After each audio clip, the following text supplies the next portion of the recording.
Society is now one polished horde, formed of two mighty tribes, the Boers and the Bored. Lord Byron, Don Juan. At the beginning of 1808, fog turned London into a nightmare city. It was not that a London fog was a rarity.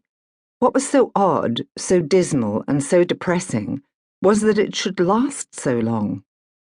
A choking yellow-grey blanket lay over the metropolis, turning day into night. Never had the link boys been so much in demand as they guided their charges through the stifling fog, lighting their way, their blazing torches reduced to mere red eyes of light through the encircling gloom.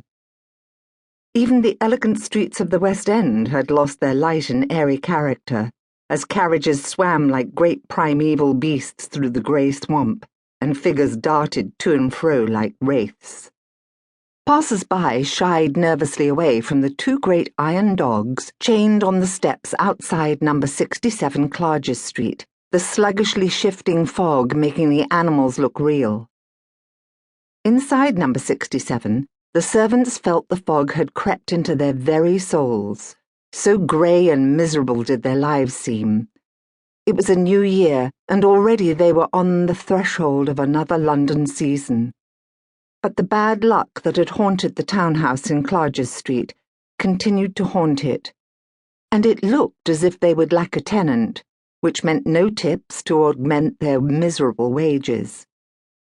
The house was owned by the 10th Duke of Pelham, a young man who owned so much property, including a large mansion in Grosvenor Square, that he was barely aware of the house's existence. The management of the house, the letting of it, and the payment of the staff were left to his agent, Jonas Palmer, cheat, bully, and liar. Napoleon's armies held all Europe in an iron grip and threatened the security of Britain. Times were hard. Servants could not hope to find new employment without references.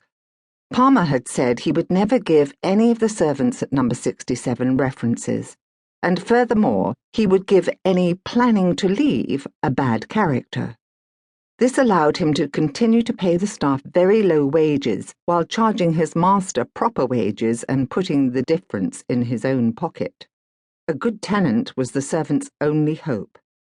A generous tenant might raise their wages for the length of the rental, and might even provide them with the necessary references. But their hopes of ever